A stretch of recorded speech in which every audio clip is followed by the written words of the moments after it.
আসসালামু আলাইকুম। রূপা রান্নাঘরে সবাইকে জানাই স্বাগত। প্রতিদিনকার মতো হাজির হয়ে গেলাম আবারও একটা রেসিপি নিয়ে। আশা করছি আপনাদের খুব ভালো লাগবে।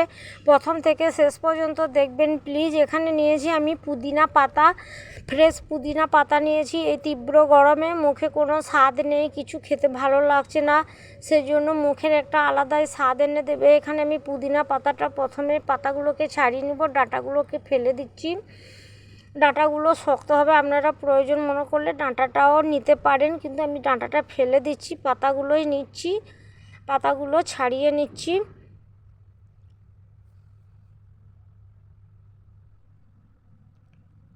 পাতাগুলো সব ছাড়িয়ে নেওয়া হয়ে গেছে। এবার আমি একটু দিয়ে দিচ্ছি জল দিয়ে একটু ধুয়ে নিচ্ছি। আগে আমি ধুয়ে নিয়েছি, তবু আর একবার ধুয়ে নিলাম। এবার গ্রাইন্ডারের বাটির মধ্যে দিয়ে দিচ্ছি।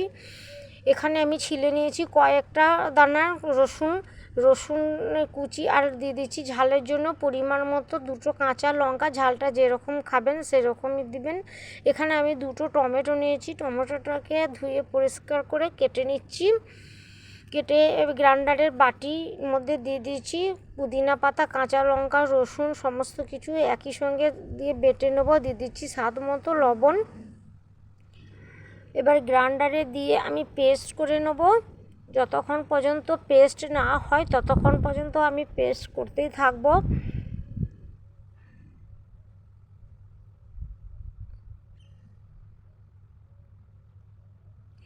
এভাবে আমি 3-4 বার গ্রাইন্ডারে থেমে থেমে পেস্ট করে নিয়েছি।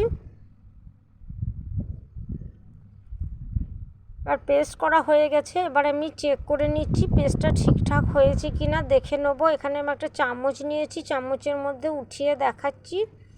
দেখুন বন্ধুরা, টমেটো, পুদিনা পাতা, রসুন, কাঁচা লঙ্কা সমস্ত কিছু খুব ভালো করে পেস্ট করা হয়ে গেছে, মিহি হয়ে গেছে। এবার এখানে আমি দিয়ে দিচ্ছি, টকের জন্য দিয়ে দিচ্ছি পাতি লেবুটা দিলে টকটাও হয়ে যাবে, ফ্লেভারটাও খুব ভালো আসবে। এখানে আমি পাতি লেবুটা দিচ্ছি। আপনাদের হাতের কাছে যদি গন্ধরাজ লেবু থাকে সেটাই দিবেন, আরও একটু স্বাদ বাড়িয়ে দেবে।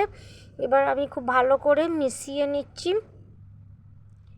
মেশানো হয়ে চাটনি আমার একদম রেডি হয়ে গেছে। এখানে আমি ভাতের সঙ্গে পরিবেশন করছি। আপনারা ভাত, রুটি, পরোটা যে কোনো দিয়েই খেতে পারেন। এতই টেস্টি, এতই মজাদার। আজকে আমার এই রেসিপিটা যদি ভালো লেগে থাকে লাইক, শেয়ার আর সাবস্ক্রাইব করে আমার পাশে থাকার অনুরোধ রইল। এই তীব্র গরমে সবাই ভালো থাকুন, সুস্থ থাকুন। আজকের মতো আসি।